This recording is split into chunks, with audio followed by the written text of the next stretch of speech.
Do you think the Knicks have gotten past that like negative stigma, or do people look at the Knicks and like it's the Knicks? This is just a fluke. I don't think they look at the Knicks that way. Whoever comes out of the West just gets that bump for whatever reason, Yeah. just because it's the harder conference and they've had a harder road.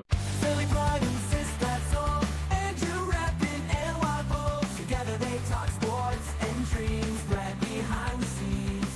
It seems Simbers and Wild, who the call, who's the greatest, who will fall with this rivalry. Now it's clear, join the chat. It's time to cheer. Sports and culture all in one. Catch the fire, feel the fun. Andrew, Sistad, Brad unite. Philly and Y in the spotlight.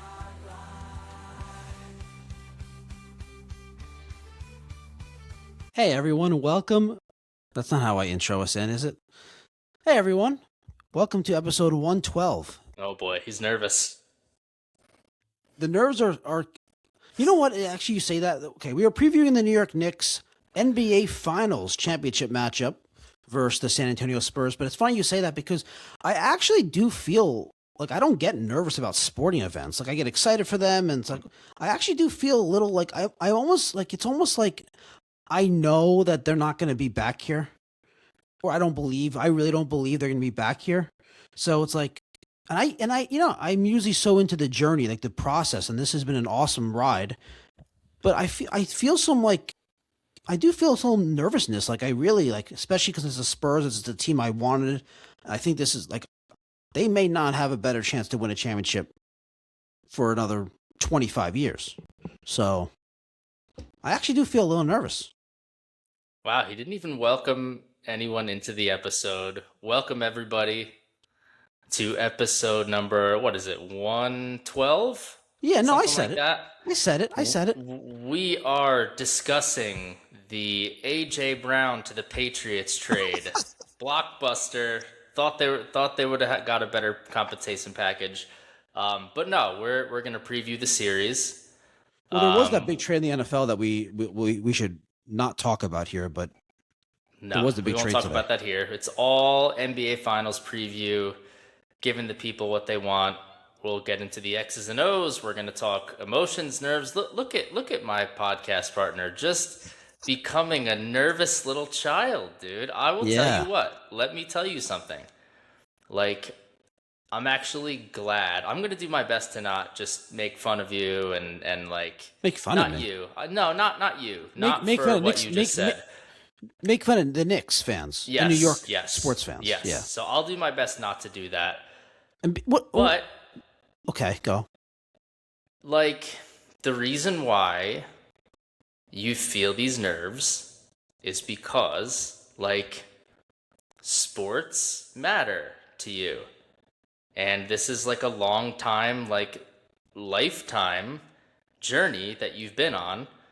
Um, and it's important and it means a lot to you. And it might very well be the only time that it ever happens, literally in your entire life. So it matters a lot. It's important. And you should be nervous. You should be confident, but you should also be nervous. And speaking of lifelong fanhood of the New York Knicks, before we go any further, I want to apologize. You missed someone. There is somebody that I missed in the people that I'm happy for, and I hope he accepts my apology. But a big, massive shout out to my guy, Pete Dubs Khalil, who is a huge lifelong Knicks fan, and Except when he liked the Warriors. was also well. No, so it's funny that you said that. I know. I know. That I was a know. There's a common. reason I That said was a. that. Yeah. That was a right. So me and Joe Meyer, not that anyone cares about this, but we started calling him Dubs because we thought he was a Warriors fan. I don't know why we thought that, but it was like during the Warriors heyday, and he basically asked us why we were calling him Dubs one day, and we told him because you're a Warriors fan, and he's like, no, I'm a Knicks fan, and this is when the Knicks were like horrible. This was like Horrible. 2015, so Yeah. true blue Knicks fan. I hope he's enjoying the ride. I actually went to a Knicks game with him one time. It was a Friday night in like November. It was early in the season, but it was the Cavaliers playing the Knicks, and it was fun. It was LeBron James. It was the Mecca. It was great. It was a good time. So Dubs, please accept my apology. I hope you are enjoying the ride, and I hate your team, but I love you. And thanks for listening. That's a very nice apology. A lot of people have reached out over the last week, very upset with you that you said you hate all Knicks fans except only me and one other person, and now you're saying a third person. That's not what I said. I didn't say I hate all Knicks fans. I said I'm only happy for 2 Knicks fans. Oh, okay. You're right. That's a good point. That doesn't mean I hate the rest of them. It doesn't mean you like them, though. Sports, it's all, a sports hate. No. It's real hate. It's different than regular. It's real hate. All right. Let's get into it. All right. You nervous wreck you. Come on. Yeah. So we're going to get into everything. We're going to talk about the series. We're going to talk about, I'm going to dive into a little bit about what the Spurs, who they are, what the Knicks should look out for, what they have done in the regular season, what they're more importantly, I think, have been doing coming into the series, right? That's probably more important what they just did in the Western Conference Finals. And we'll go through matchups. Matchup strategy, all that stuff. Okay, so let me just preface this by saying the thoughts I had about this matchup during the Thunder Spurs Western Conference Final have completely changed now. And I still strongly believe that the Spurs were the better matchup for the Knicks. So that part hasn't changed. But a lot of the thoughts I had about matchups, about how the Knicks, about certain players that would be very impactful, certain players that weren't, has changed dramatically. And it's just changed. I've been going through a lot of the stats, going through a lot of the metrics, and then rewatching every offensive and defensive or meaningful non-garbage time offensive and defensive possession between their 2 regular season games and the NBA Cup. I rewatched all of them, and they all kind of meshed together, so I couldn't even tell you which game was which game now. But I watched a lot of it. All the Wemby's minutes. I when Cornette was in there, I kind of fast forwarded. Not that he's irrelevant. He's actually a pretty solid backup center, but he's going to play a few minutes, and the more he plays, probably the better. So, yeah, he had like one of the biggest plays of the series in Game 7. That block. Oh, that was crazy. Yeah. All right, I just want to say I'm going to need to make fun of one thing, and then we'll get serious for the rest of the episode. Okay? Yeah. No. Keep going. So one thing we're not going to do is complain and whine and bitch about the Mitchell Robinson pinky injury, okay? Hold on. I see a lot of Knicks fans freaking out because the backup center has a broken pinky and he's going to play. It's like, oh my God, the backup center is at 95% instead of 100%. Like, what are we talking about here? Dude, can we... Okay, would you be worried if Kelly Olynyk had an injury on the Spurs? Like, it's so irrelevant. Kelly Olynyk's not their backup center. Kelly Olynyk's not their backup center. It would be more like Dylan Harper has a pinky injury impact. Like, that's... Okay. Like, that's what a crazy kind of thing to say. Okay. No, that's the... I do have a whole thing about Mitch. I have a whole thought process on Mitch. Okay. Mitchell Robinson, yes. Okay. There's a lot of Robinsons, dude. We can call him Mitch. I'm going to keep referring to him as Mitch. You're going to have to suck it up. Okay. All right. I will do that for you. Thank you. Mitch. I have to say his whole name every time. Oh, you can say by his last name. That's fine. I know that's Rob. Luke anyway. With the block. Game 7. Okay. Go ahead. Okay. Let's get into it. Let's set the stage. Knicks, obviously 3 seed. Spurs with 2 seed in the West. First Knicks NBA Finals appearance since 1999. I think everyone that's tuning in probably already knows that. It is a rematch of Sistad's favorite, the NBA Cup, which maybe it does mean something. All right. It also, we had an argument about this.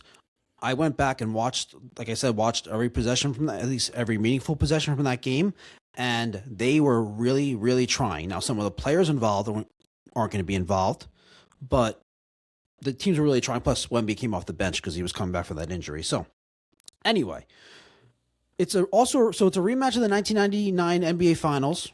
the last time the Knicks were in the finals, they played the Spurs and they lost in 5 games. Maybe it was 6. But they were an 8 seed and completely were overmatched by Duncan and Dave Robinson and that team. So some revenge opportunity for the Knicks franchise. I don't think any of the players look at it that way, although Jalen Brunson's dad was on the team. Didn't play, but he was on the team. He had an injured pinky, so he couldn't play. Okay. So maybe they would have won if he was anyway. Did you think much about this?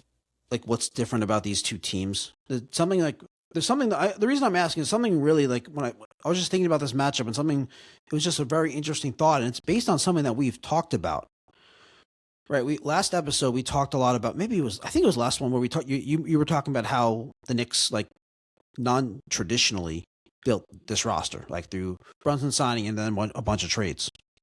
It wasn't through the lottery and the draft and all that, or big free agents like, whatever, KD, LeBron type thing. So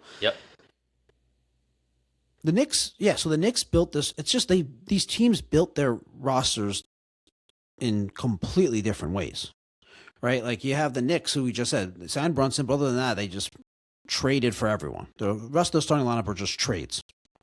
For the Spurs, they got really lucky and won the lottery in the absolute perfect year to win it, 2023, and got Wemby. They had the number 4 overall pick in 2024 and took Stephon Castle. He's their second best player, or maybe third best player, depending how you look at the Aaron Fox. In 2020, at number 11, they took Devin Vassell. In this past draft, in 2025, they took Dylan Harper at number 2, and they took Carter Bryant number 14. And then also they took Keldon Johnson in 2019 and number 29 overall. That's essentially their entire rotation outside of their backup center. And then De'Aaron Fox, who they traded for. Yeah, totally. Two totally different philosophies. The Knicks, completely different. My kind of philosophy: just trade everybody, trade all your stupid picks, and that's how I would rather do it. But yeah, that is a super interesting point. Yeah, I think the way the Knicks did it is a lot harder to hit on. I think they're much more likely to make mistakes, take on really bad contracts. A lot more like risk involved, Leon Rose did an amazing job. But anyway, I thought that was interesting. The Spurs. Okay, so let's talk about the Spurs. So they just went through a grueling 7-game series, right, with OKC. Did you watch Game 7? Yes. Did you watch? So you watched like the end of Game 7? Mm-hmm. Did you notice the way Wemby specifically was celebrating, but all the Spurs in general? Yes. Did you think anything of that? Yeah, I did. I kind of thought that. I mean, look, it was a super, obviously an emotional series for them. Going back to earlier this regular season, like, you could tell they kind of had it out for Oklahoma City. Right, and the games they played in the regular season were really tough and really physical. You could tell that San Antonio really wanted those games. And then, they come back. They have a grueling, just heavyweight knockdown, drag-out fight. They're down 3-2, going back to San Antonio. They win that game, and then they're on the road. They win Game 7 in like a really close kind of back-and-forth game. First half, Spurs get out to a big lead. The Thunder take the lead again, and then it was just a really competitive game from there on out. And, it was emotional. But as far as, if I was like a Spurs fan, which I will be for the next, 7 to 14 days, however long this takes, I probably don't like that too much. I mean, that's a lot of emotion being let out, and as we've seen after these 7-game series, like, it is really hard to recover physically and emotionally from such a large effort.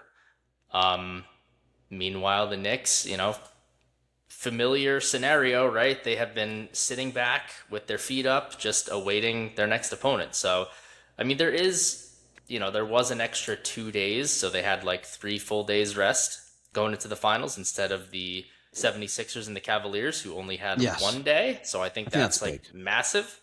Yeah. But yeah, if I'm a Spurs fan, I probably don't love that sign. But also, I mean, these guys, like, they just care a lot, seemingly, and it's very Yeah. cool to see, you know? Like, so I don't I think, agree.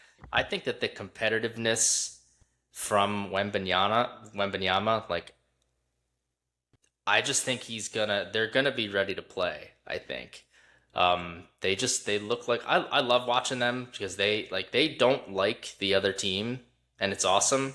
Yeah. It very much That's the reminds kind me of of thing you like like. Yeah. yeah, like I don't really like the, hey, let's all be friends, and like, I think it's really cool to see someone who's so young like want to win so badly, and like not only do they want to win, not only does Wemby want to win, like I think he wants to like kill the other team. Like I think he wants to like step on their neck with his giant shoe and like hurt them in the process. So I think it's cool. So yeah, I think emotionally they should be ready to go. They'll have, the home crowd in game one, so maybe that gives them a little bit of a boost. But yeah, I mean, to answer your question, I wouldn't love it if I was a Spurs fan, but I could understand it, and I think that they should be ready to go come Wednesday. What did you think? I I usually don't. That's not really my I thing know, to like yeah, I know read you body you language. can't quantify that. So wow, here we So, go, but I really thought it looked like they celebrated like that was their championship. without a Like doubt. we beat the defending champs. This is the team that everybody proclaimed is gonna have a dynasty, and we beat them. And then there's the whole Wemby and Chet thing that people talked Holmgren, about I being like, call him. Yeah. okay, sure, um, and you're derailing it again. Sorry. No, it's okay. Uh, I really think that my first thought was, wow. I think that this was their championship, and I think there's going to be an emotional letdown, a focus like a letdown of focus. But then the 3 days kind of does make me think like, okay, maybe they'll recover and be physically and emotionally ready by Wednesday. But my initial thought was, yeah, I thought they were like, this is strange, like they're celebrating like they just won a championship. Because what's interesting? Two things is one, well, so the Knicks celebration was, maybe it's because they swept them and it was a blowout, and so maybe that's part of it. But the Knicks barely reacted. And in the what Fred Katz, athletic reporter, was saying that in the locker room he said Josh Hart was drinking wine, and Landry Shamet, I think, either him or Jose Calderon, I don't remember, had like a beer, and then no one else was drinking, no one else was like celebrating. It was just it was just like they won game one of the series. And he said that, and then he was saying that one player was looking at like the trophy, and he didn't say who it was. I'm pretty sure it's Mitchell Robinson though. But and one of the coaches went up to him and said like, we don't we don't need to look at that. We're gonna have it. We're focused on the next trophy. And then apparently like he got up, walked away, and like the point is that like the culture and like the it was a much the Knicks were a lot more focused on the finals and the next step, where the Spurs were celebrating like they won something, and the Knicks were not.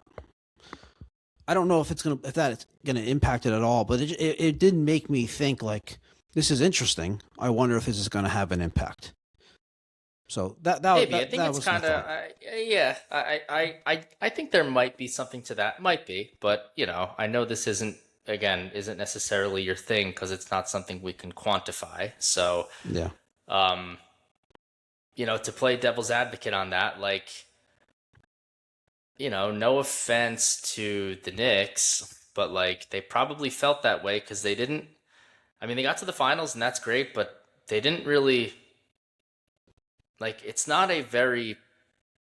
It shouldn't be a thing. Yeah, it shouldn't be like an accomplishment that you're super proud of to kick the shit out of what was left of the 76ers, and That's then fair. like the corpse of James Harden, juxtapose that with like, hey, this is like the consensus greatest team over the past 3 years, and we hate them, and we are on the road, and it's been a grueling 7-game series, and we just just took the belt from this team. So I think that is something to be really proud of if you're a member of the Spurs. Not that winning the East isn't like a thing to be proud of. I'm with but you. it's, Of course, it's, I it's understand. not like, I understand. It's not the same. I wouldn't say like beating.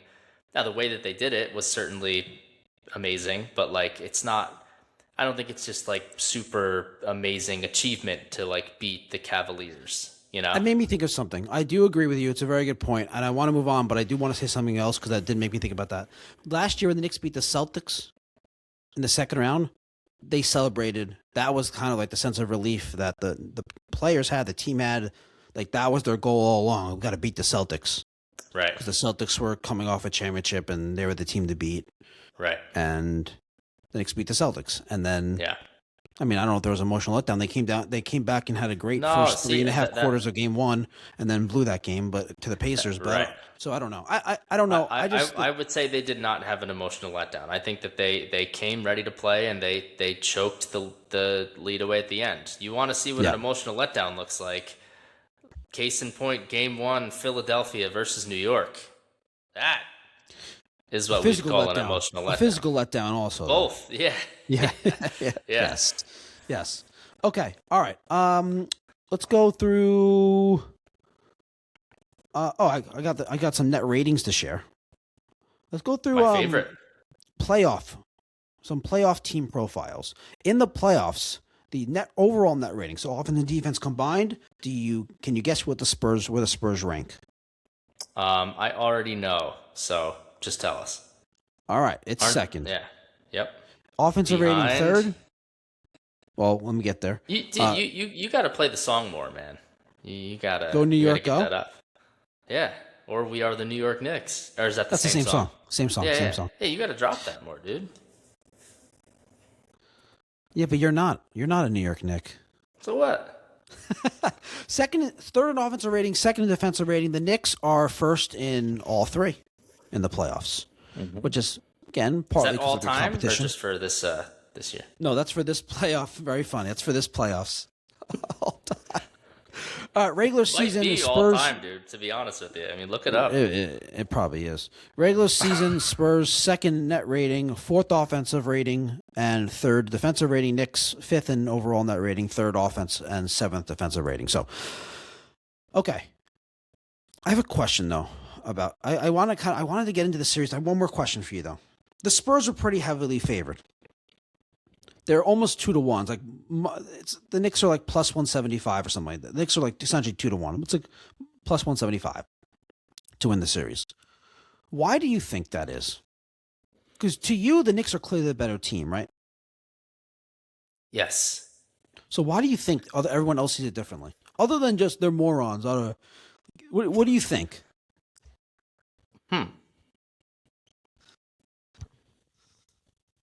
I think perhaps people are putting a little bit more stock in the top end talent, right? So they have the best player in the series. Okay.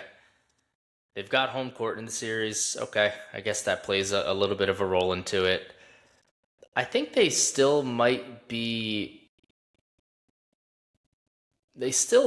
going on the basis of, hey, the Spurs won, 62 plus games and they've been like really good. And I don't know, it seems like they're just not taking these past 11 games that New York has played and like considering that as much as the rest of the equation would be my guess. Yeah. I mean, based off the regular season, it makes sense. Yeah, I mean, based off the regular season and based off, again, maybe a little bit of home court has something to do with it, right? Maybe, and again, just the fact that they have the better player, the defensive player of the year, I think that might have something to do with it. I don't agree with it, as you know, but that's really the only thing that I could think of. I think the Knicks are I mean, aside from Wembanyama, I mean, I think they have a much better roster, much better bench, much better roster, better shooting, um, better like better playmaking, um, better passing. I don't know, better Do you rebounding. I do would you probably think imagine. do you think the Knicks have gotten past that like negative stigma, or do people look at the Knicks and like it's the Knicks? This is just a fluke. Like it's the Knicks. I don't think it's they look at the Knicks that way, but I think that they view the Western Conference as the opposite of that. So whoever comes out of the West just gets that bump for whatever reason, Yeah. just because it's the harder conference and they've had a harder road. But I would use that I would use that as a negative Advantage for the Knicks. because Yeah. Exactly. absolutely, I actually, absolutely. other than the Thunder, I think the road that the Spurs have taken isn't nearly as difficult as people are making it out to be.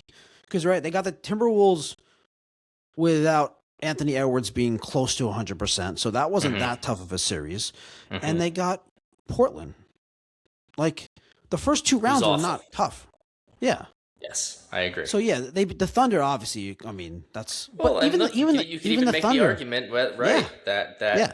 That J They Dub lost- and that they were your without boy their second- AJ Mitchell was out. Yeah, they were without their second best player, and they're probably their third best offensive playmaker, and then their next best player just forgot how to play basketball, was scared of Wemby. So, I mean, what do you think happened?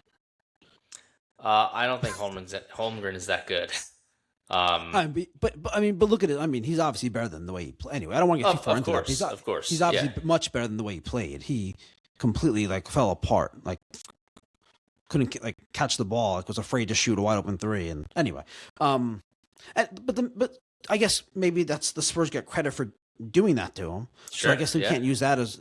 But the injuries I think are like if you're gonna get the Thunder, that's the way to get the Thunder. Get them injured. And it still went to 7 games. So, okay, I'm not sure that I understand that why the Knicks would be underdogs in this series. Home court, Wemby, best player in the series, probably the best player in the world. I get it. It should be close though. I think they have it wrong here, and I don't know if they're just trying to get people to bet on the Knicks. I don't know what it is, but I don't know. I think the odds makers are kind of saying that these Knicks are like the Mavs were when the Mavs went to the finals a couple of years ago. Just like we don't believe you're for real. Things just happen to go right for you, bounce right for you, and you're going against a team that's much better for you. I don't think that's the case here, though. All right, let's get into. Let's see here. All right, let's talk about the Spurs. Let's talk about the San Antonio Spurs, Sistad's favorite team for the next 2 to 3 weeks. That's right. That's right. All right. I do not have any Spurs gear, or else I would have worn it too. I'm surprised you don't have like a Timmy Duncan jersey. No, I was gonna order one for cheap, but it wouldn't have gotten here in time. So we'll see. Yeah. Okay. Interesting kind of offensive identity. Interesting roster in general because they have Wemby, who's I don't even know how 7'6", 7'5". I don't even know what he's listed at or but he's really really tall than everyone else. Yet excellent analysis by you. Yeah. Yes, he can handle. He can shoot the three. He can shoot fadeaways. He can shoot apparently 30-footers. He can drive. He is incredible defensively, roaming, contesting everything. He closes out at a three, and then somehow he's back at the rim, getting a rebound. It's just absurd how he moves.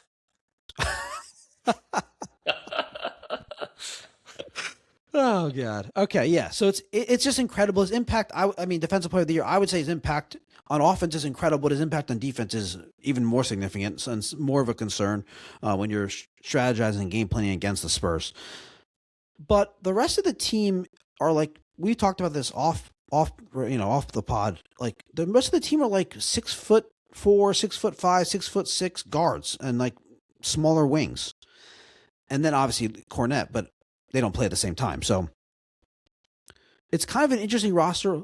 they're not a very good 3-point shooting team, although in the playoffs they've been a really good 3-point shooting team. I think part of that is because, well, it's just we go hot and cold 3-point shooting. But a big part of it is Wemby plays more minutes, and teams are so dialed in on stopping Wemby and getting him off the ball that they're leaving guys wide open. That's just the strategy a lot of teams take in these playoff series, where it's like to stop all the players that we are concerned about, we need to choose to leave someone wide open. That's going to be a theme of this preview. I'm sure it's been a theme of a lot of finals previews out there. The Spurs are going to deploy that on the Knicks, so the Knicks will probably deploy it on the Spurs a lot too. So they made the most 3-pointers in the playoffs. I don't know did you know that? I did not. I mean, most per game or just most overall? Most overall. Well, they've also probably played, the most games at this point, right? They've probably played the most games. Yeah. The Cavs, maybe? No, because they played 7, 7, and 4. Anyway, they have the third best playoff 3-point percentage, though. So there you go, not just a volume stat. Right. But again, they weren't a very good 3-point shooting throughout the season. I'll get into some of the players. Like even Wemby's a good 3-point shooter, but he's like a 35% 3-point shooter on the season. Like it's not like he's some like a amazing 3-point shooter. At least not at this point. He's no Shaman. Yeah. No one is though. He's 90%. Land shark. Yeah. Yeah. So I think a lot of that is like everyone is just throwing everyone at Wemby, and his guys are just wide open. So, also in the regular season, they're managing his minutes a lot more. So in the playoffs, he's getting crazy minutes.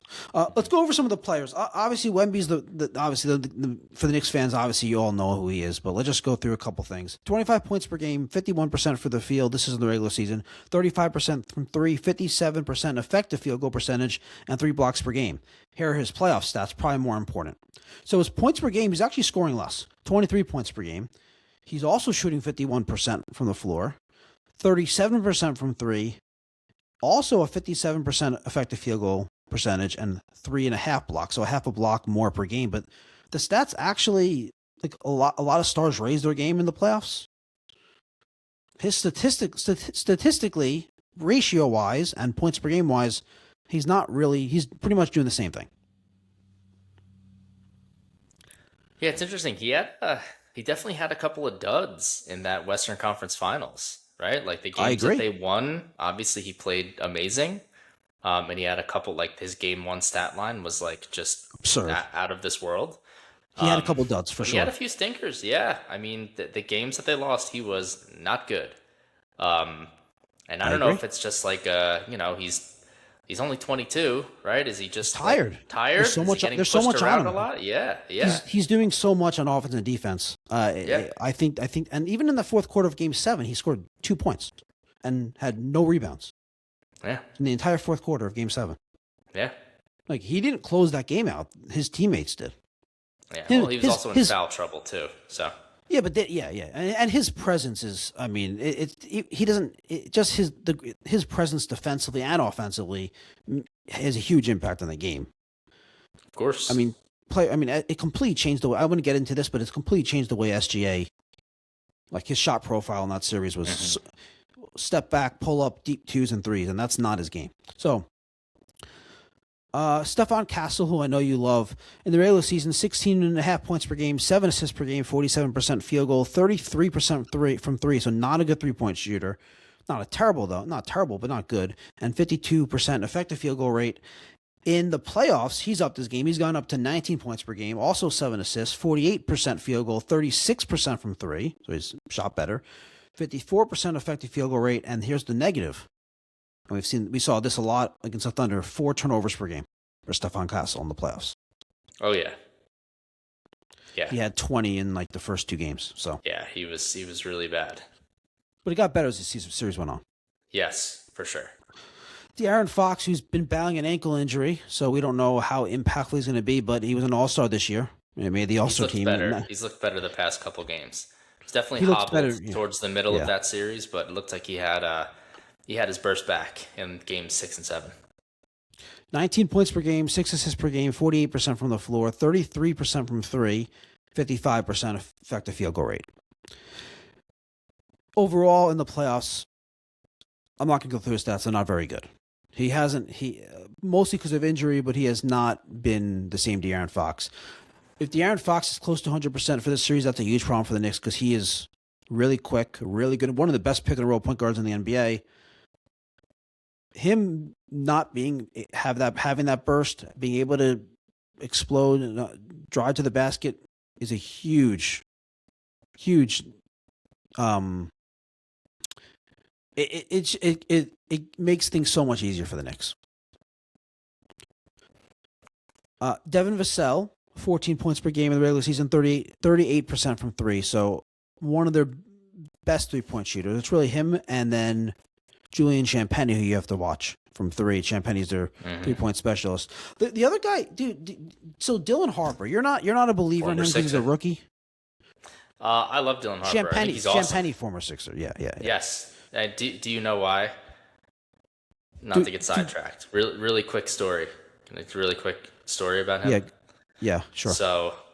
So he's obviously a pretty good player, right? I mean, he's starting for the Western Conference champion in the finals. The 76ers waived him so that they could sign Mac McClung, who was just a loser, like white boy from the G League. And I remember him. They signed him so that he could compete in the dunk contest. Dunk contest, yeah. Yes. That's smart. Good. So they waived Champagnie to make way for McClung. Champagnie had a crazy game against the Knicks this season. He scored like a career high 38 points. He hit like 13 threes or something like that, or 11 threes. Maybe it was 11. He was great in games 6 and 7 in the Western Conference Finals. He was great. And he was really good in the second round against the Timberwolves too. Yes, and he plays his ass off. He defends. He's a big body. He's really good. He's a really useful player. That's what, like, a lot of these guys are just really good, solid, well-rounded players. They don't jump off of the screen. They don't jump off of the stat sheet. The thing that worries me, if I was a Spurs fan, the thing that would worry me, because again, all these guys they're pretty good, right? They're all sixes. Oh God, stop it! They play hard. They could shoot a little bit, right? They're not lights out. They can shoot a little bit. Stephon Castle's a legitimate, really good player. He's good. I don't think that they have, other than maybe De'Aaron Fox and obviously Wembanyama, but it's hard for him to do it at the end of games when he's like you said, after he's carried this massive load for 46 minutes and it's a tight game, it's the end of the game. I don't think that they really have a very good creator who can get a good shot off in crunch time. I think the Knicks have several guys like that. I think, again, maybe De'Aaron Fox, but I mean, if it's De'Aaron Fox against Bridges or Anunoby, like, that's advantage New York, I would say. So I really think that that's one of their weaknesses going into the series here. I don't actually agree with that, although I do agree with it in this particular series because I think the Knicks have the defenders, the profiles, the defenders with a profile to really defend Castle and Harper and Fox. Well, I think what Castle and Harper did a lot this last series is just kind of bulldoze their way to the hoop, and I don't think that's going to happen again against New York. You're not. No, because OG and Bridges and even Hart, to an extent, they're bigger and stronger than a lot of those Thunder defenders that they were doing that to. Exactly, which is why I'm saying they don't have a good creator who can get himself a good shot at the end of the games. Well, I agree. Specific to this series, I agree. But I mean, who would you say is there? It's Fox, right? It's going to be their that's going to be their best option. It depends who's on Castle also a little bit, but and then also no. But I agree with the premise. I agree. They're pretty much running things through Wembanyama though. So, real quickly, Dylan Harper, 12 points per game in the regular season, 4 assists, 50% field goal, shot 34% from three. In the playoffs, he's upped his 3-point to 36. He's 52% overall from the floor and 13 points per game. He's in flashes. He's shown that he's like a legitimate like number 2 type playmaker, but it's only been in flashes so far. Well, he's 20 years old. I know, it's crazy.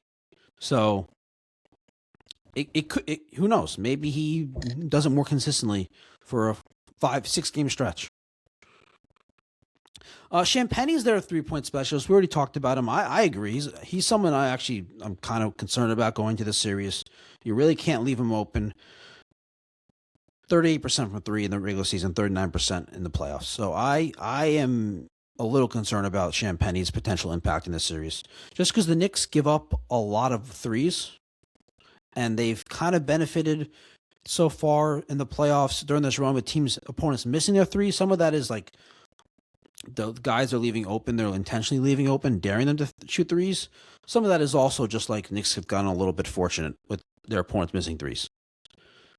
And hopefully that continues, but it may not. Well, a wise man once said that they, analytically lost 2 of those games in the Eastern Conference Finals there. So you might be onto something. Yes. And they analytically, the Cavs beat them. The Cavs are in the finals. They're preparing. That's right. They're preparing for the Spurs. Rematch, 2007. Oh, that's right. Yeah. Spurs dominated that series, right? Mm-hmm. The Cavs weren't very good. Okay. Some of the Spurs' biggest strengths, obviously Wemby's impact, rim protection. He roams. He does everything, and then offensive. And then it's really like it's hard to guard him because he shoots over everyone. He has a great understanding of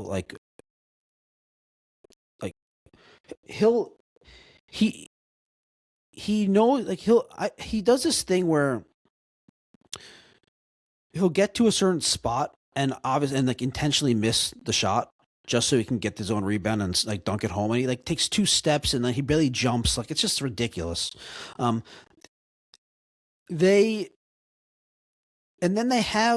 just have a lot of they have, because their guards and wings are kind of like they're all like the same, like 6'5", 6'6" profile.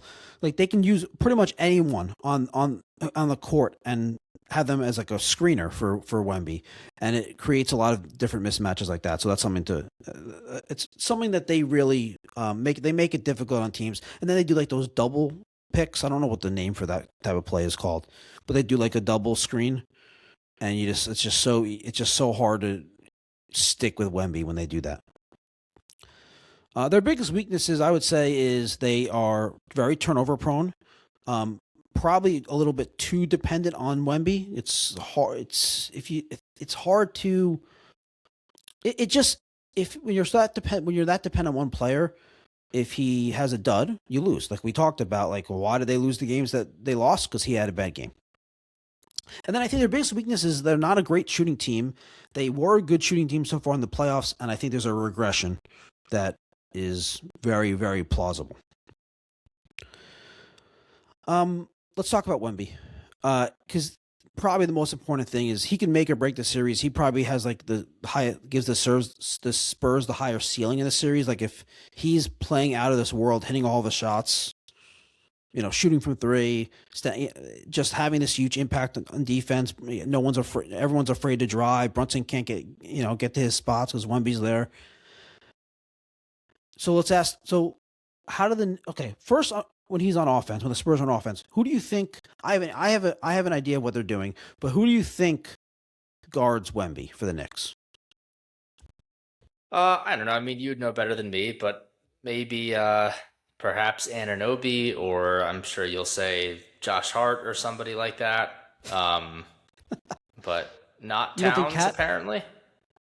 I would have guessed Towns, but I'm sure you wouldn't say that. So no, what's your guess? You would know better than me. So what the Knicks have done a lot, like in the NBA Cup and the regular season, is they did a lot of OG on Wemby. The reason why OG is good on Wemby is because, one, he's obviously really strong. He might be stronger than Wemby, even though Wemby is like a foot taller than him. He's really, really handsy. So if Wemby tries to like put the ball on the floor, his handle's good, but it's not great. OG will definitely get his hand in there. And then OG's smart enough defender to at least like get a hand in his vision while he goes up and shoots. But like, force him into being a jump shooter, force him into shooting it from the outside. Because you put the ball on the floor against OG, I think that's high risk for turnovers, especially you have Bridges coming in, swiping at it. You have everyone coming in and swiping at the ball. So I think OG as his primary defender has a good profile for it. The problem is one is you put the same defender on a player at this level throughout a series, and they're going to figure it out. So I probably wouldn't do it too much. Secondly, I think OG, I've talked about this in like every series preview we've done. OG's value off the ball is huge. Like if you have OG on someone else, he can come and help. Like once Wemby puts the ball on the floor, he comes in and then helps and deflects the ball. And I think that might be more valuable. So I'm not sure how they're going to play it. The other thing is, now here's what I think Cat, like, and when Mitch is, if he's playing and is in the game, I think he will get a lot of the Wemby assignment as well. But because he is like close to the height, like as close as you can get, and he has the lateral quickness and he has the strength advantage on Wemby. So I think you'll get a lot of Mitch on him when he's in the game, if he's playing adequately. The reason I think one-on-one Cat actually makes a lot of sense. So you can have OG off the ball. I don't think, and Cat's not a bad like one-on-one ISO defender. He's actually pretty good at it. I think the issue is why I would do a lot more OG is because I've mentioned this already. They do a lot of screening for Wemby, which is very, very strange for a 7'6" guy to be handling the ball and getting like a pick from a 6'4" guy. But they do a lot of that. And like, can you imagine like Cat trying to like navigate around screens, and like it's just like I can't imagine him doing that. Now, I guess the answer could he could just go under the screen and like let Wemby just shoot threes. If he's going to keep anytime Wemby shoots a three, it's like that's okay. We're okay with that. Maybe that's the answer, but I don't necessarily like that. So I would probably limit the Cat on Wemby to an extent, but mix it up. And it's funny you said Hart, dude, because dude, he's like 2 feet taller than Hart. No, I mean he's not literally 2 feet taller than him, but Hart's like 6'5", 6'4", and Wemby is 7'6" or something, so he's more than a foot taller than him. Yet I kind of can see Hart giving him a hard time, like.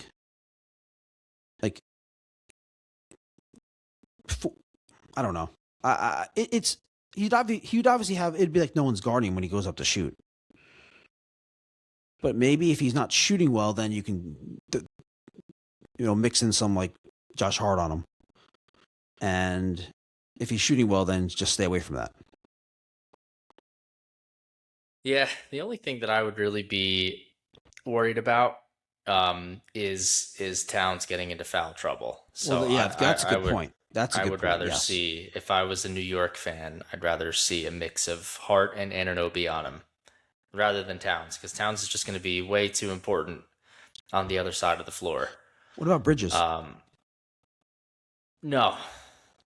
Too Bridges weak? is more for too weak. He's more for the lateral, the lateral quickness guy. I agree. The foul trouble, yes, you can. The other thing is, okay, so are they just gonna like throw everyone at him, just like double them, and then make him give up the ball, and then they gotta double him? So there's one. He definitely looks like he's still kind of trying to figure out what do I do when a double team comes a little bit. I mean, he's only 22, so you can't really kill him for it, but it seems like that is kind of not the last, but it seems like it always takes great players, even when they're insanely talented, a little while it takes a few years of experience and service time in the NBA to really be able to figure Like out, pick apart like the double team, the trap, things like that. yes, Yeah, where's the I agree. double team coming from?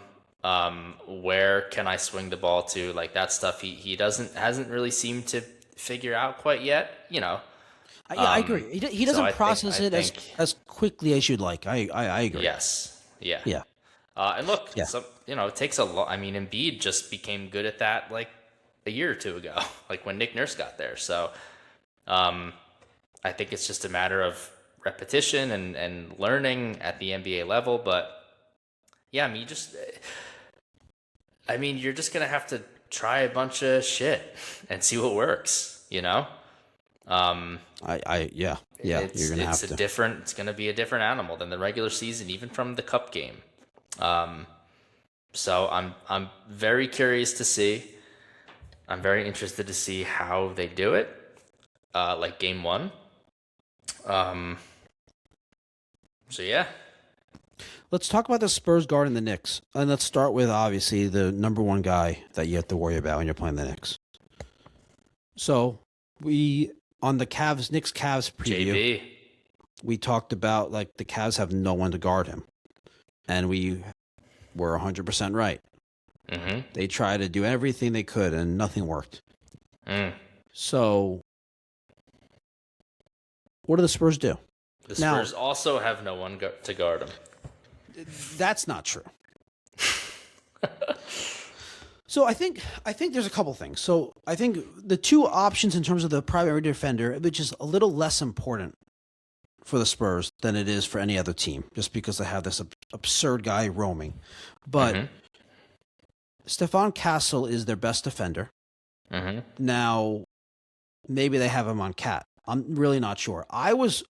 When I was going through this, he was on Brunson a lot in their regular season matchups in the NBA Cup, and then I was like, oh, he's gonna like. I almost like in my head, just it's a foregone conclusion. Castle's going to be on Brunson, and then I heard Fred Katz of the Athletic saying that he thinks that Castle's going to be on Cat. So I'm like, okay, well. Now I have no idea what's going on if that's the case, because apparently he's saying that they like to put Castle on the shooting, the big, like the space, like the big five, the shooting five. You're looking confused by that. That seems. I mean, that just doesn't seem like a great strategy to me. But hey, So let's get back to. Well, actually, no, let's not get back to that, because what they're doing with Wemby is really important here. Right, because this is all. So you would put Wemby on Cat? You would just play it straight up like that? I don't know, because Cat can just go to the perimeter, go to the 3-point line, and Wemby's going to have to follow him there, and then all of a sudden there goes the best. Right, there goes the best defender on the planet. He's like gone from the paint. If any possession that Wemby's on Cat is like Brunson and is like. Give me the ball. Let's go. Like he's like super excited. Yeah. I don't think they can do that. I don't think that makes sense. That's the thing that I'm most interested to see from the Knicks offensive and Spurs defensive angle. So if we agree that you do agree that they're gonna try the Wemby Hart, leave him open, roam thing, right? I guess. Because you can't. If you want him, if you want him to roam and do that, there's no one. I mean, you can't put him on OG or Bridges or Brunson, obviously. So you don't have a choice. It has to be Hart. It's not because Hart's not a good 3-point shooter at this point. It's because out of the other four guys, he's by far the one you want to shoot threes. Mm-hmm. So I think that's what they're going to do. And now Wemby is much better at closing out than, like, say, Jared Allen. Like, obviously, right? Obviously a lot better than, say, like Joel Embiid. Obviously. But so that's a thing.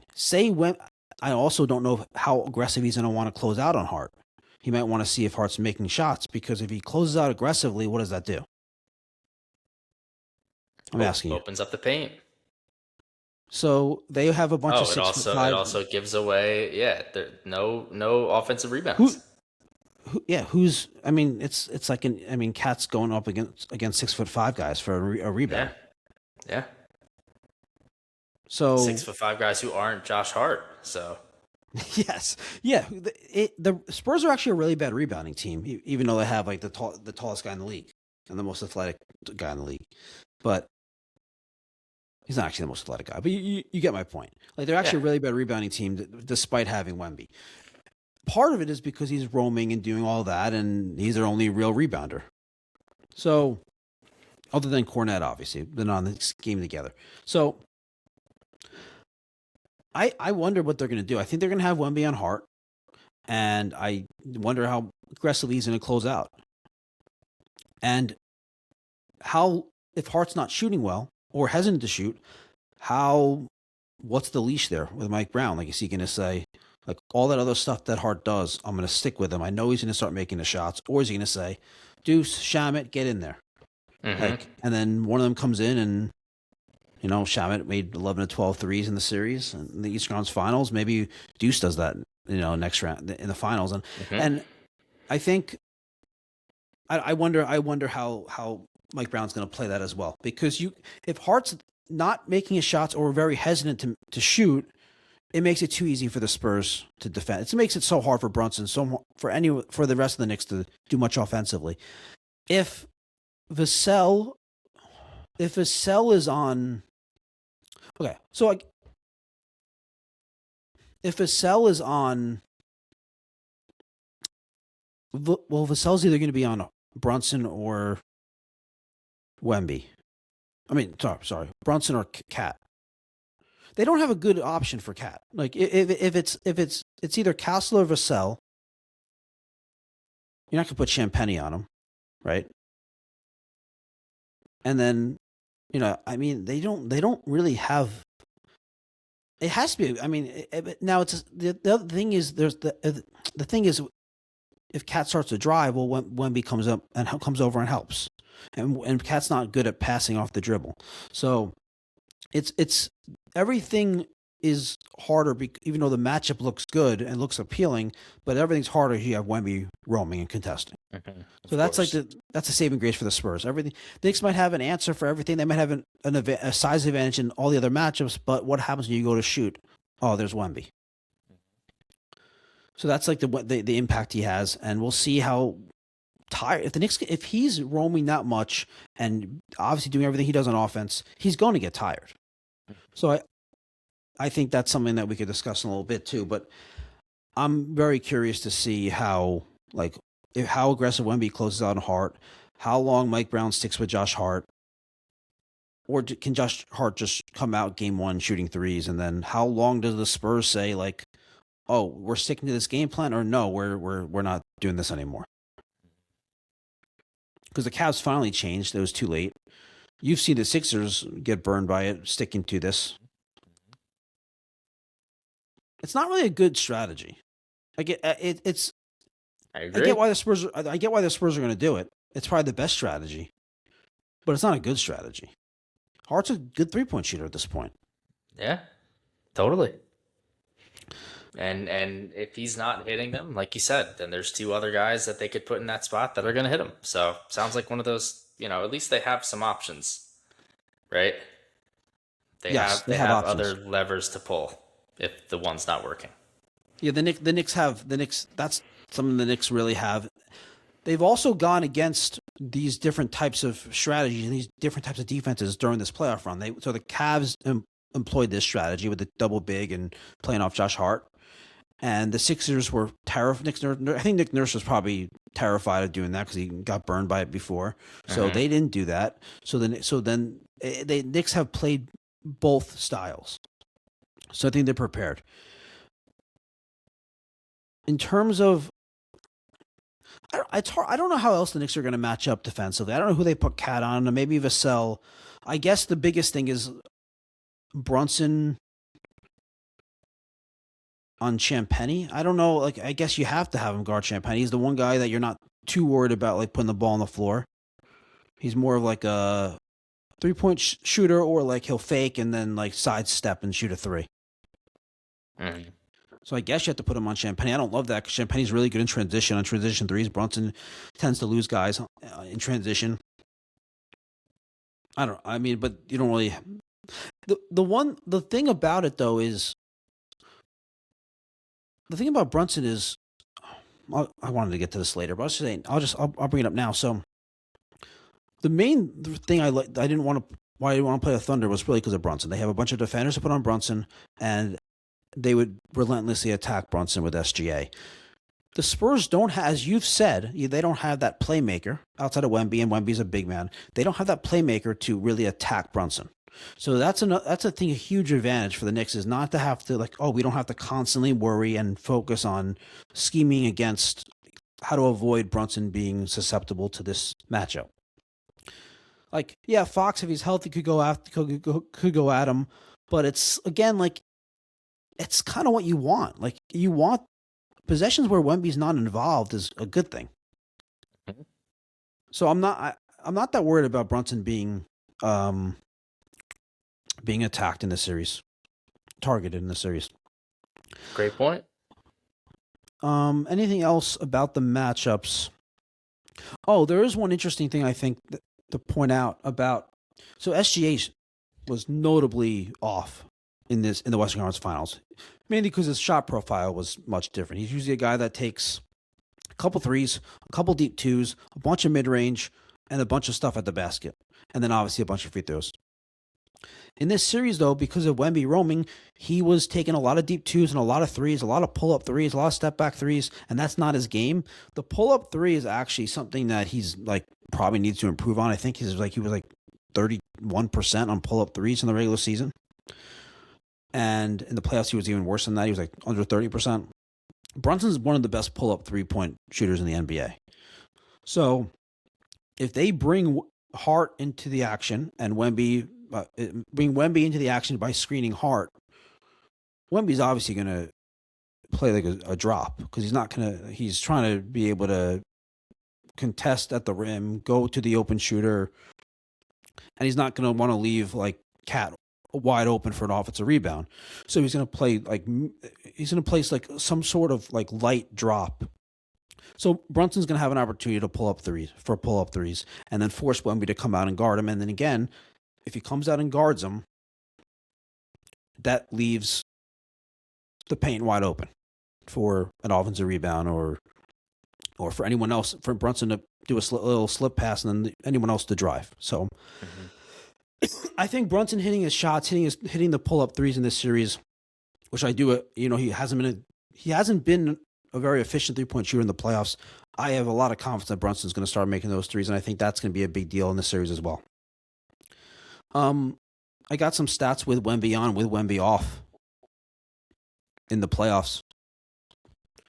Did you see these earlier when I sent them to you? I did not. Okay. No. Good. I'm glad. So with Wemby on, in 1,119 possessions,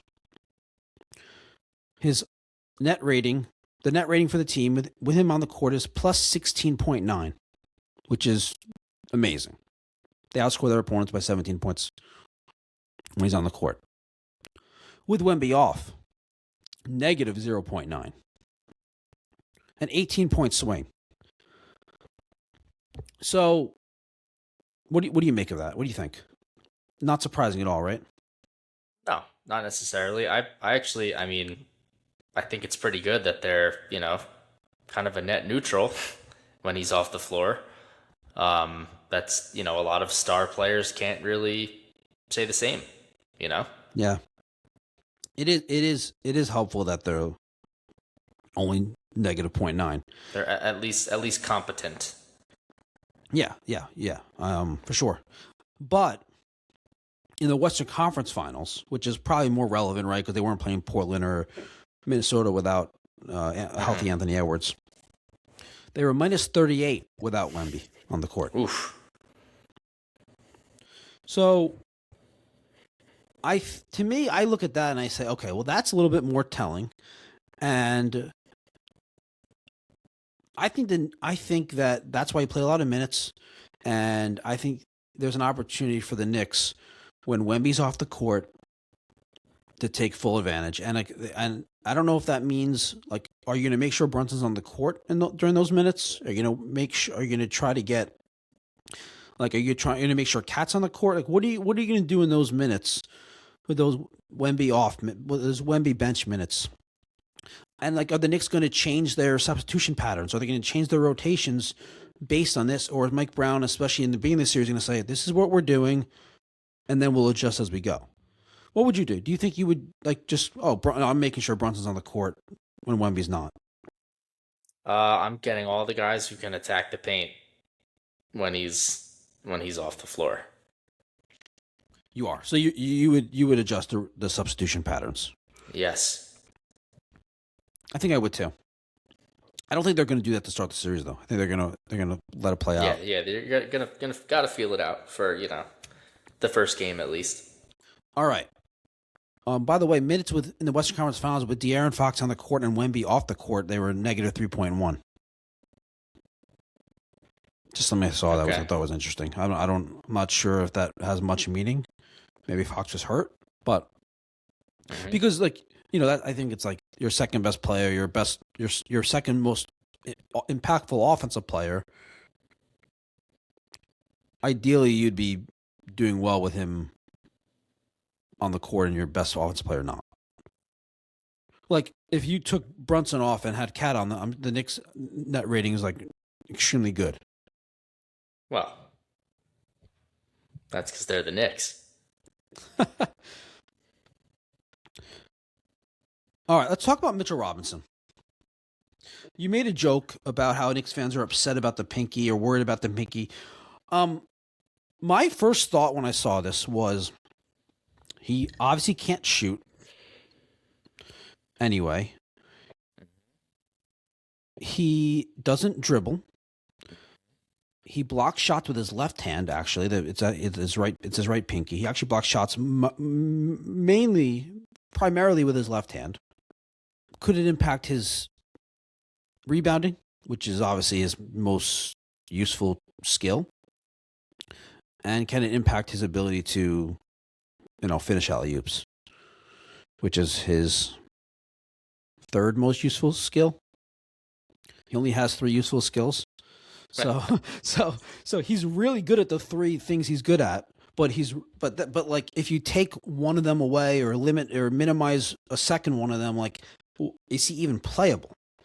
Now, I assume he's going to play. I don't know how much it's going to impact him. You're joking around about it, but, like, it could impact him. Now, how much does that impact the team? I know that's kind of your main joke, is like he's a backup center, whatever.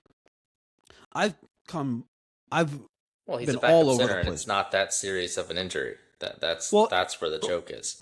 Have you ever broke your pinky and tried to play in an NBA playoff game or a finals game? Obviously not. Yes. But, like, Yes, I have. Have you ever broke your pinky and tried to do anything, like, sports related?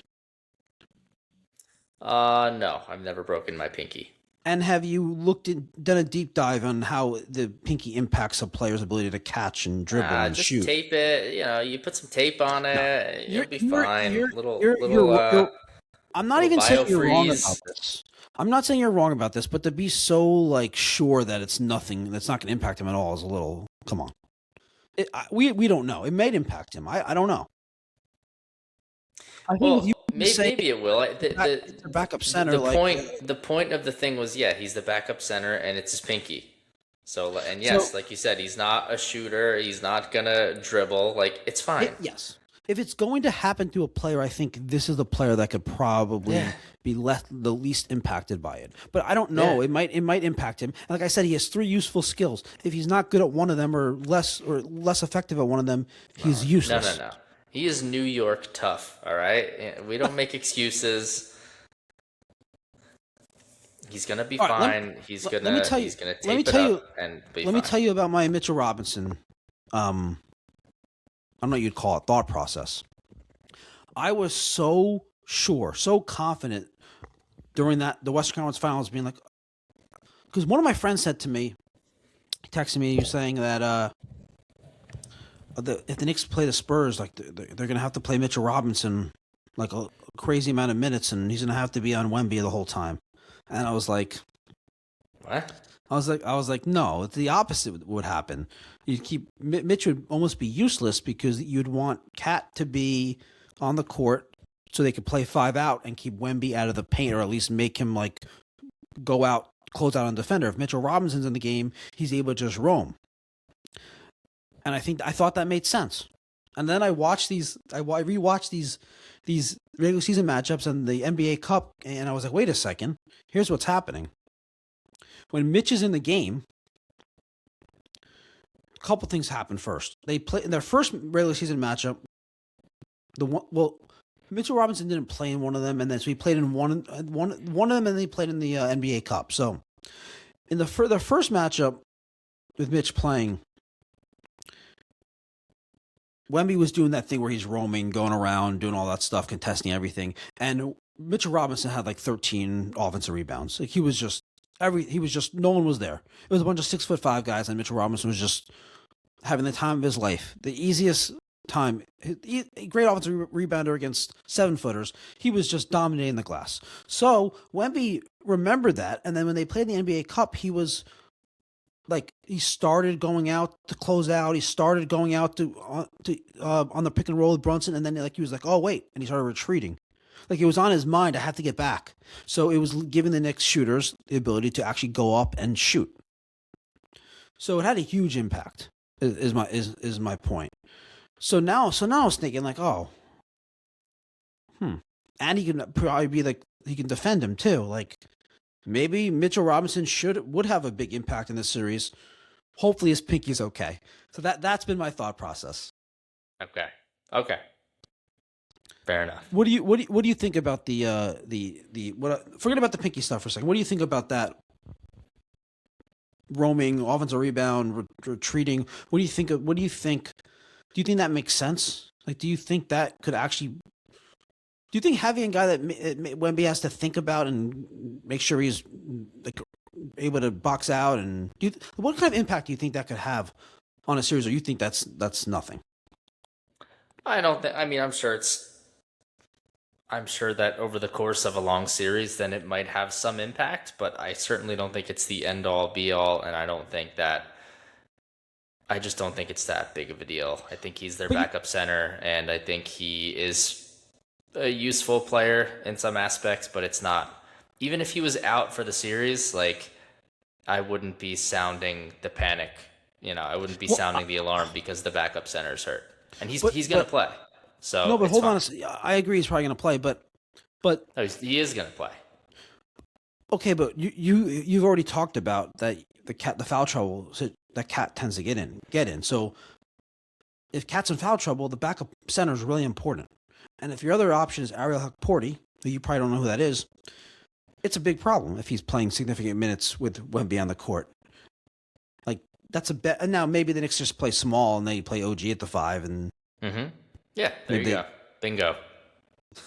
That's probably what they'll have to do if Mitch isn't playing or not very impactful because of his pinky, or just because of he's not playing well, which he does. He goes to state. He hasn't been that good in the playoffs.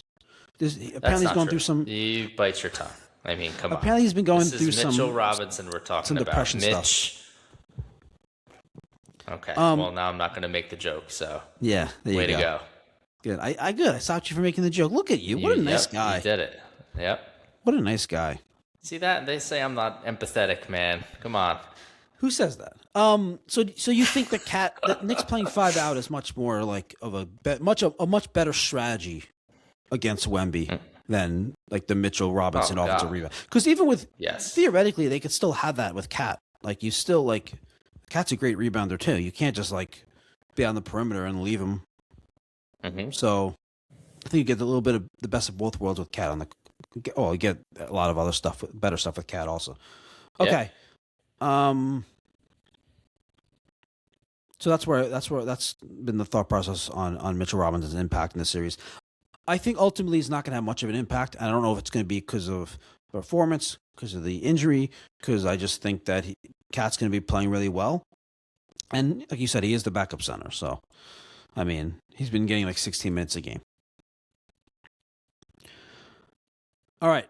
I already started talking about the Knicks offense versus Wemby, but I think this is a really interesting matchup. So the Knicks are number one in percentage points scored at the rim in the playoffs. Like percentage of their points scored at the rim. So the Spurs, can you guess where they rank in terms of preventing points at the rim in the playoffs? Number one. Yes, and I think we know why. So Kelly Olynyk. who's the other guy they have? Mason Plumlee. No. Who am I thinking? You're thinking of Bismack Biyombo. Yes. Of course. Yes, yeah. Yep. He's the one. Yep, that's right. Oh my, players are so terrified If of him. Bismack Biyombo broke his pinky, it might sway the series, man. I don't know. Okay. So we talked about how like SGA became like more of like a pull-up jump shooter. I think that other than the Brunson pull-up threes, I think that there's gonna be a lot of mid-range opportunity for Bridges and OG in the series, and because players aren't gonna want to go all the way to the rim. Not that Bridges does anyway, but players in general aren't gonna Deuce. A lot of mid-range for him. They're not gonna want to go all the way to the rim, so there's gonna be a lot of let's just pull up from 15 feet away, and Knicks are gonna have to make those shots. I think that's going to be a huge impact. That's going to be the difference if the Knicks are really good on offense or not very good on offense in this series. It's going to be the mid-range game, which is, not how they really want to play. It's not how almost any offense in the NBA wants to play. That's how nobody wants to play, yeah. Yeah. Except the teams that aren't very good. Mm-hmm. So I think that's going to be interesting. What do you think about Cat in this series? How do you envision Cat playing? Like, do you think, like, in terms of his usage? I envision him stretching the floor and being the hub and making the right passes, moving the ball, playing strong, stout defense down low. I expect him to have a good series. Yeah, I don't know. I don't know how they're going to use him that much because the thing about using him as the hub, I would mix it in a little bit, especially when Wemby's not on the court. But all that stuff they were doing in like the first two rounds with Cat as the hub is like all these off ball like backdoor cuts. Like you almost don't want to do that against the Spurs. Like you're just cutting right into Wemby. I don't know. Yeah. I don't know either. I don't know how they're going to use him. Better than me. I don't know. I really don't know what they're going to do. I think you mix that in a little bit, but I think like you're not going to post him up. He doesn't play in the post. I think he'll probably do a lot of like pick and pop stuff, pick and roll stuff. So I'm, and if for some reason Wemby's on him, then he's like the best decoy in the NBA. Unless and if Wemby roams off of him, that's even better. Like they've had an open three. One other thing I think is, do you think most teams are very afraid of Wemby? Like it's not only that he gets like 3.5 blocks per game, it's that he like deters everyone from even attempting something close to him or close in the paint. I think it's important to be early in the series, game one, like actually like show him that you'll actually like attack the rim. Like show him that you'll actually shoot when he's in the vicinity. So this way he can't like just like fake or like lightly commit, but he has to really commit to shooters. It's easier for me to say that than if you're like a 6 foot, like if you're Brunson, like 6'2", and you're about to go up, and there's this guy that's like, 7'6" right in front of you. But I think it's important to make him think that like, oh, they actually will shoot. Like they're not just gonna like be terrified of me. Let's talk about some Knicks advantages in the series. I have a few here. Advantage 1, turnovers. So you obviously saw the Knicks pull this off against the Sixers. They pulled this off against the Cavs. You saw the Spurs struggle with turnovers in the Western Conference Finals. Now, a lot of people would probably say, yeah, that's the Thunder. They're like this incredible defense. Incredible at forcing turnovers, and that's true. But here, let me give you some Spurs turnover problems. In the Western Conference Finals against that Thunder team, They had a game where they had 18% turnover rate. They had another game with a 17% turnover rate. For the series, they had a 16% turnover rate. For context, the highest regular season turnover rate in the NBA this year, I think it was Portland, 16.9%. So they were turning it over at a higher rate than the worst turnover team in the NBA this season. Wow, that's shocking. Yeah. In the playoffs, the Knicks, in terms of their defensive pressure and forcing turnovers, are 5th in turnover percentage forced. In the Eastern Conference Finals, though, they forced. So we just said the turnover rate for the highest turnover rate for an NBA team this year was 16.9, right? Mm-hmm. In the Eastern Conference Finals, the Knicks forced the Cavs into a 17.4% turnover rate. So basically, 17.5% of the Cavs' possessions, they turn the ball over. So can the Knicks do that to the Spurs? Can the Knicks create those live ball turnovers? And I think that's a huge advantage. This is probably the biggest advantage for the Knicks because I think Bridges, like we said, the Bridges will have, if Bridges is on Fox, he has the quickness to keep up with him.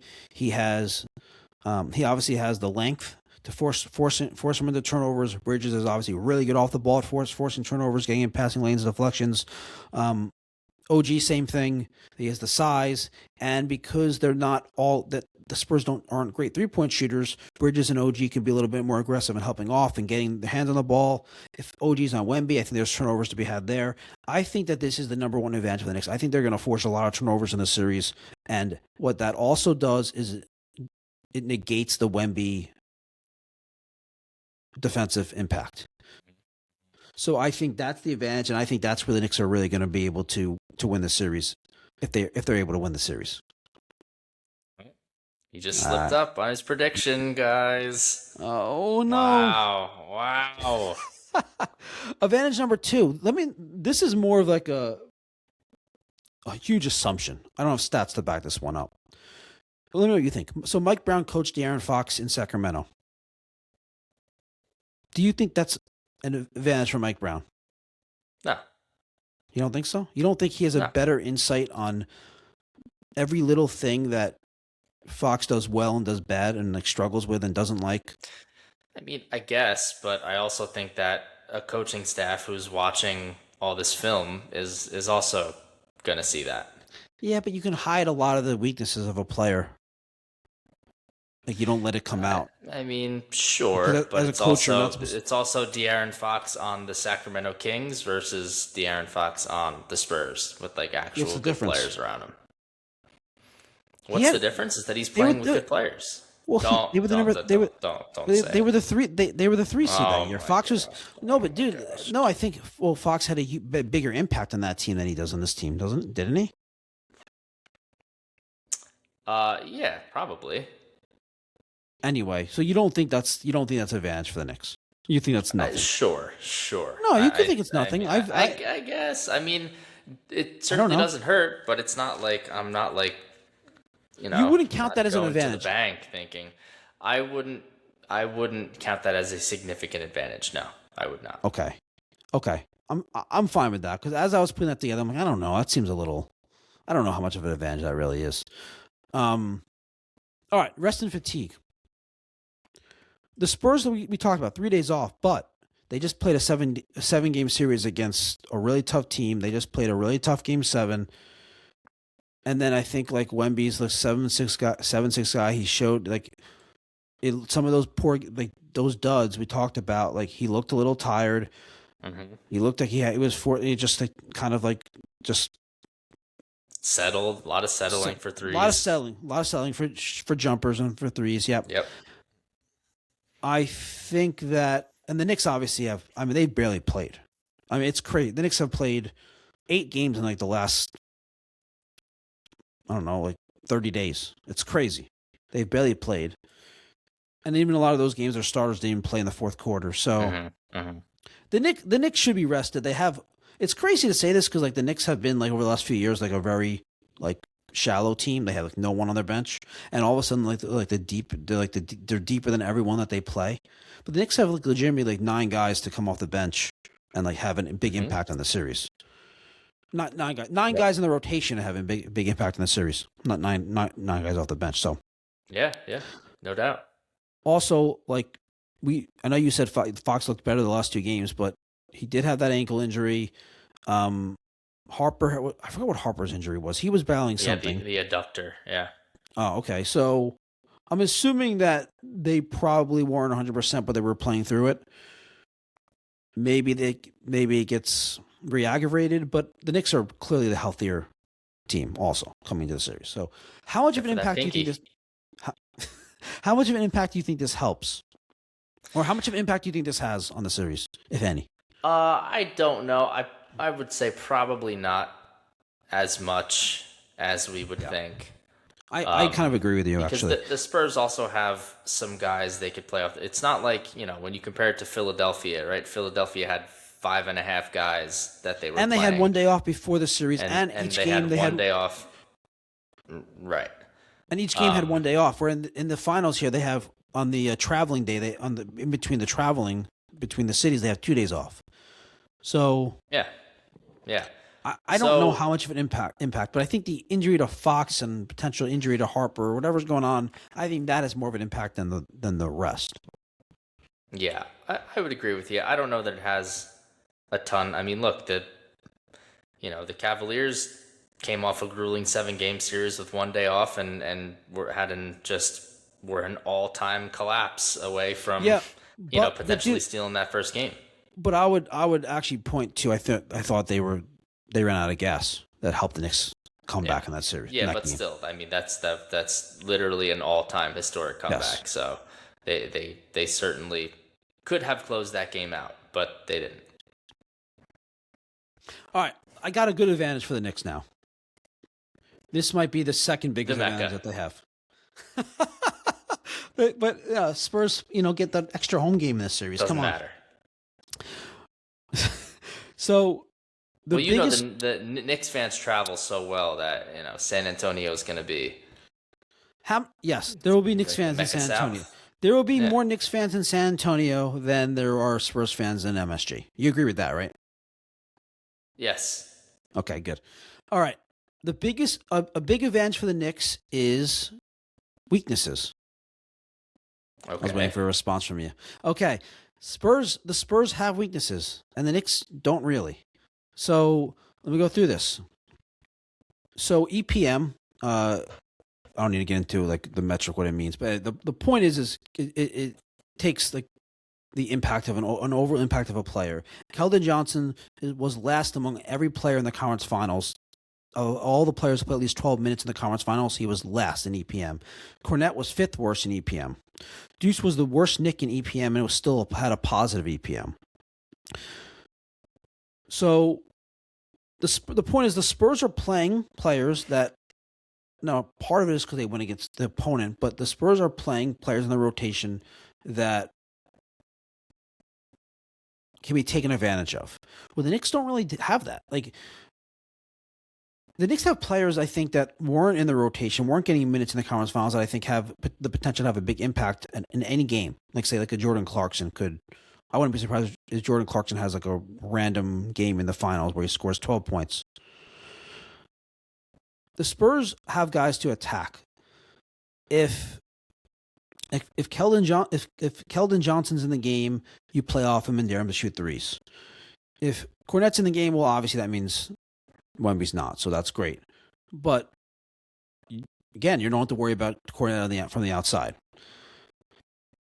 The Knicks don't really have the weaknesses. The Knicks' number one real weakness is Brunson's defense, but as we talked about, the Spurs don't really have the ball handler type player to attack that. I think Dylan Harper has shown flashes of that, but unless he all of a sudden turns into the superstar in the NBA Finals, I don't think the Knicks have to really worry about that. The Knicks have a lot more levers to pull, a lot more options. So yeah, I think the Spurs just have more weaknesses. They're just more reliant on Wemby to be great, which totally. Yeah. He might be. He might be just amazing. All right. Let's do it. The best part. What do you think? What do I think? Predictions. Let's do it. I think Knicks in 4 is my prediction. Is it actually? Yes. Knicks in 4. Wow. You don't know. Come on. Seriously? You really think they're going to sweep? I have thought that the past two series that one of the great players on Philadelphia or Cleveland was going to be good enough to win a game in either of those series. And they did, and it just didn't matter because the Knicks were just that much better. So, but this player is more impactful done. than those players. I am, yeah, but they also they don't have to win every game by 60 points. They could just win by 4 points, and they could still be on their way to a sweep. So, that's what I think. I'm done. I'm done thinking that a player is going to have a great game against them and it's going to matter and they're going to, this is the best team I've ever seen play basketball in my life. And I do not see them losing a game. So they're hilarious. That's that's my prediction. I get it. What about you? You're serious. I'm saying Knicks in 6.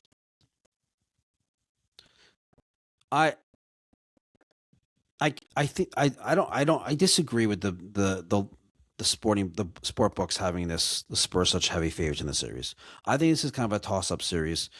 I